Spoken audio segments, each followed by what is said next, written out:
Like many people, one of the things I was looking forward to the most before Shadow of the Erdtree's launch was learning more about Godwyn the Golden. After all, it was almost a sure thing he would play a central role in the DLC. We had lore indicating Miquella had tried to revive him using the Eclipse. And there was so much unexplained about the Knight of Black Knives, Godwyn's horrifying transformation, and the disturbing corpse under Stormveil. Maybe Godwyn would even be central to the DLC's plot. Well, we were wrong about that, but the new Godwyn lore that we did get is actually pretty cool, especially if you speak Japanese. Let's talk about it. I welcome you, Tarnished, to join me, Zayf the Scholar, as I journey into the Land of Shadow and explore the mystery of Godwyn's disturbing transformation and his presence in the DLC.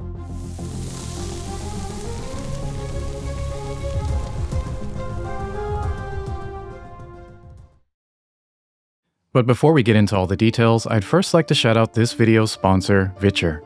So, believe it or not guys, I am not maidenless. But Milady at home isn't always a huge fan of me taking over the TV in the living room for hours at a time with my lore hunting sessions.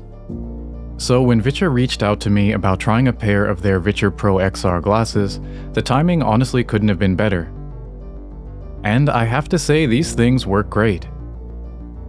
Paired with the Witcher neckband, I can kick back on the couch or in bed and wirelessly stream games from my PS5 without bothering a soul. And the sharp displays with 120Hz refresh rate mean I don't feel like I'm compromising using these instead of my TV while I'm out scouring for lore. Witcher also sent over this wireless controller they made in collaboration with 8BitDo, which has worked great when I'm playing on PC. So if you're in the market for a pair of XR glasses to game on, I highly recommend giving the Witcher Pros a look. And you can check out the links on screen or in the video description to get 10% off when you grab a Witcher Pro bundle. And thanks again to Witcher for sponsoring this video. So in this video, I want to delve into all the new lore we got in the expansion concerning Godwyn the Golden, and figure out how it fits in with what we already knew from the base game. Just in case you aren't aware, Godwyn-related lore can primarily be found within two catacombs in the Land of Shadow, the Fog Rift Catacombs and the Scorpion River Catacombs respectively. On my first playthrough, I actually missed both of these areas entirely, and thought Godwyn wasn't mentioned in the DLC at all. So I was happy to be wrong about that. And from a story perspective, it of course makes sense that someone who came to be referred to as the Prince of Death would have his lore hidden away in underground entombment sites. At the end of both of these catacombs we're met by Death Knights, newly introduced characters with some really interesting ties to Godwyn. We learn from their weapons, for example, that these guys were once Godwyn's personal guards, who, like Godwyn, had ties to the ancient dragon cult in Leyndell, and are thus able to use powerful lightning skills and incantations. Which is pretty damn cool. But go ahead and drop a comment if you were disappointed in not being able to get this badass spectral cape that they wear. I know I was. We also learn from their armor sets that their devotion to Godwyn continued even after his death. Their helmets, for example, are said to be adorned with decayed golden wheels that represent their unbroken loyalty to Godwyn, he who became Prince of Death. And I can't help but wonder if this loyalty is perhaps somewhat motivated by guilt, since they clearly didn't do a very good job at guarding Godwyn. But that's just speculation.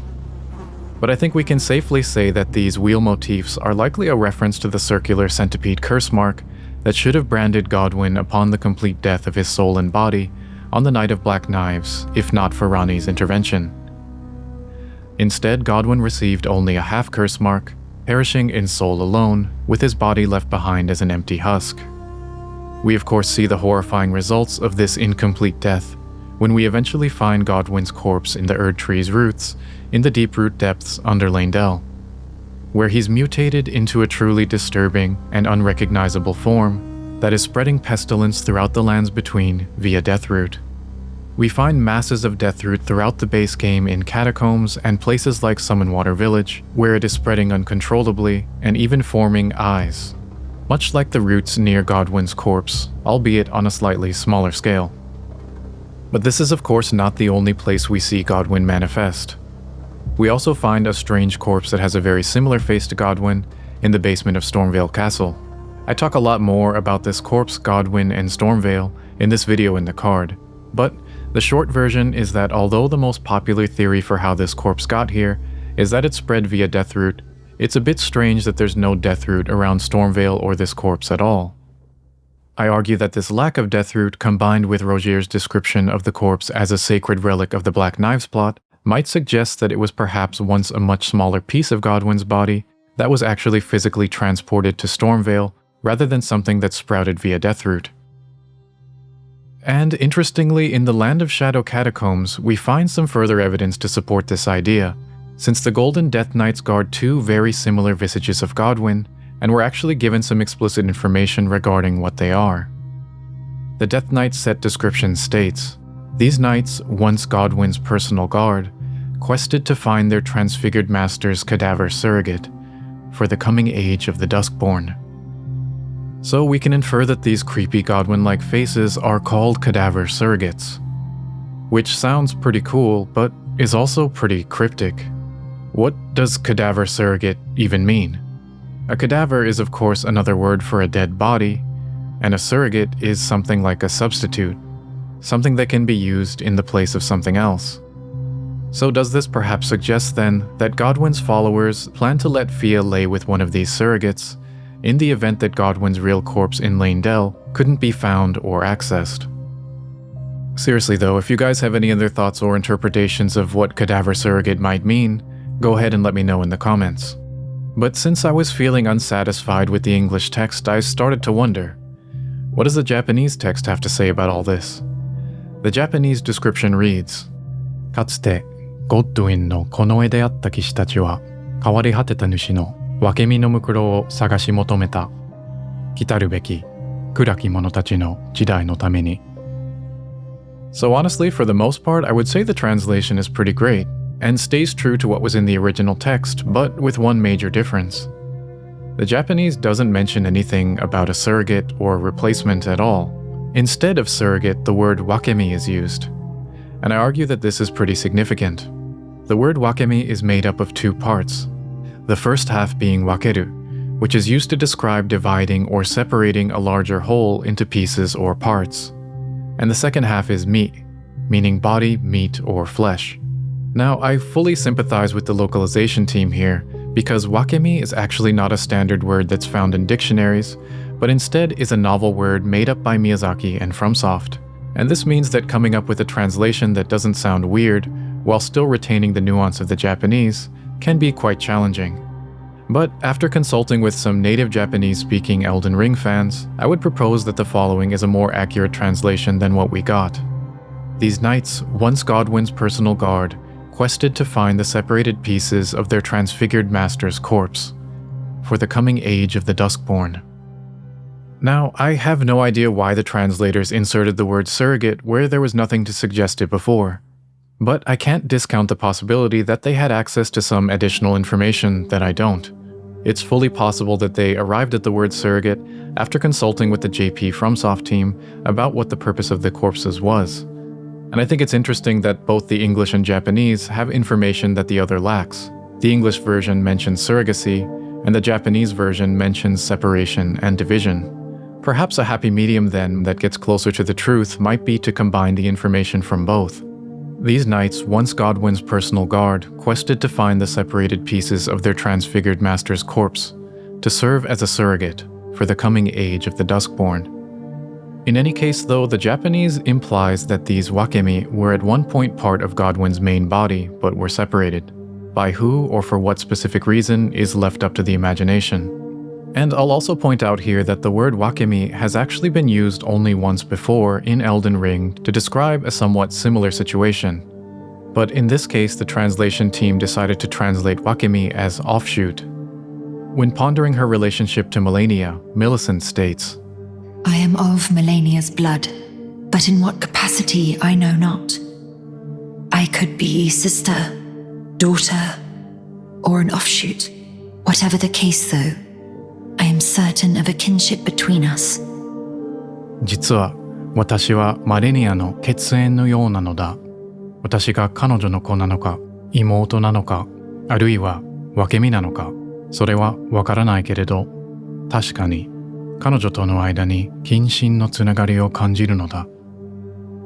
Now, considering that many have speculated Millicent is actually a piece of Malenia that was separated from her and grew independently after she bloomed in the Battle of Aeonia, the more explicit use of the word wakemi here is pretty interesting. And Miyazaki could be trying to draw a deliberate parallel by again using the word wakemi when talking about Godwyn. But for whatever reason, instead of offshoot, this time the localization team went with cadaver surrogate and erased this nuance from the English version of the game. And I can't help but wonder if this isn't a significant mistake in terms of explaining the lore and the environmental evidence we have about these pieces of Godwyn. If these cadaver surrogates are really growing via Deathroot like everyone proposes, why do we not see Deathroot anywhere around them? No root sprouting eyeballs, no buzzing flies, or deathblight thorns with fly wings. We find Deathroot all over the lands between, and yet it's absent in every area with these faces. Is this just a coincidence? In the comments for my Stormveil video, many people were claiming FromSoft just forgot to add in Deathroot due to Stormveil being completed really early on in Elden Ring's development. But did FromSoft forget 2 more times in the DLC? Even one massive Deathroot with eyeballs on it would be such an easy and sensible thing to add in here, if that's what they were trying to convey. We find these types of masses in many of the catacombs in the base game. And yet the DLC catacombs where we find Godwyn have none.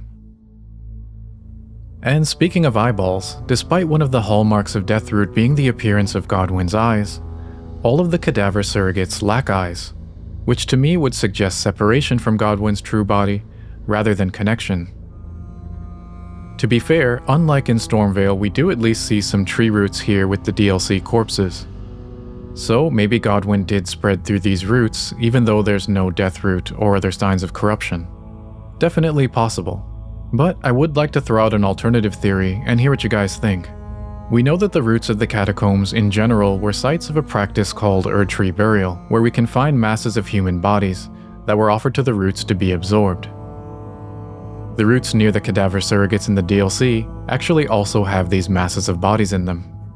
So rather than growing out from these roots, is it possible that these separated pieces of Godwyn, or wakemi, were instead offered to the roots in the same way that these bodies were? It's completely speculation, but maybe before Godwyn's full body was interred directly at the base of the Erdtree, these catacombs served as a trial run to see what would happen if Godwyn was reabsorbed by the roots. Maybe once officials in Leyndell saw that these faces grew that lacked the signs of deathblight, they were wrongly encouraged and went ahead with putting his actual body at the base of the Erdtree in the Deeproot Depths. And we all know how that turned out. And perhaps around this time this was happening in Leyndell, Godric, who was still there, learned that the shining example of his golden lineage had been divided up into transportable pieces. And maybe he eventually got his hands on one of these pieces, which he would eventually carry with him as one of a multitude of treasures he took when fleeing Leyndell. But what do you guys think? It admittedly lacks the elegance of the Godwyn is just growing out of the ground theory, but I think it does better mesh with the original Japanese as well as the environmental evidence that we see, the lack of Deathroot around all of the cadaver surrogates. Can you guys maybe think of any other reasons there might be for portioning up Godwyn and planting him around the lands between? Also, I didn't know where to fit this in this video, but I want to close by pointing out some weird differences between all of these forms of Godwyn that I haven't seen others mention on YouTube. So first, it was pointed out in a post on Reddit that I'll link in the description that the Stormveil corpse actually has a disturbing mouth with weird shark-like teeth on its underside. I couldn't find a good video of this anywhere, so I went ahead and had a look for myself, and sure enough, it does have strange rows of teeth under it. The Redditor likened this to a shark, but honestly I'm getting more lamprey vibes. Either way though, I think this mouth combined with the spiky tentacles it's growing seem to emphasize an aquatic transformation very different from the one happening to Godwyn's main body in the Deeproot Depths. I don't fully know what to say about that, but if you have any thoughts, let me know. Now, one more thing that I personally noticed is that like the corpse under Stormveil, the Land of Shadow corpses are actually more than just a face, and off to the right side we can actually find a webbed hand that is partially buried in the roots. Visually, this hand is quite similar to the ones possessed by Godwyn's main corpse, And when I was trying to get a closer look, I discovered something kind of disturbing. If you clip through the wall, this hand is actually attached to a full arm with weird spikes coming out of it. And as far as I can tell, these spikes don't seem to appear on the arm model for Godwyn's true corpse in the Deeproot Depths, which might have some sort of significance. I'm not too sure what to say about this either, but I thought I would share it with you guys in case any of you have any insights. So as always, if you guys have any thoughts, I'm curious to hear them in the comments. If you liked this video, don't forget to like and subscribe, and hit the bell so you don't miss the next one. It really helps out my channel a lot, and I genuinely appreciate it. And hey, I'd also appreciate it if you considered supporting my content by becoming a patron, a YouTube member, or buying me a coffee. Thanks a ton for watching, and I'll see you in the next one.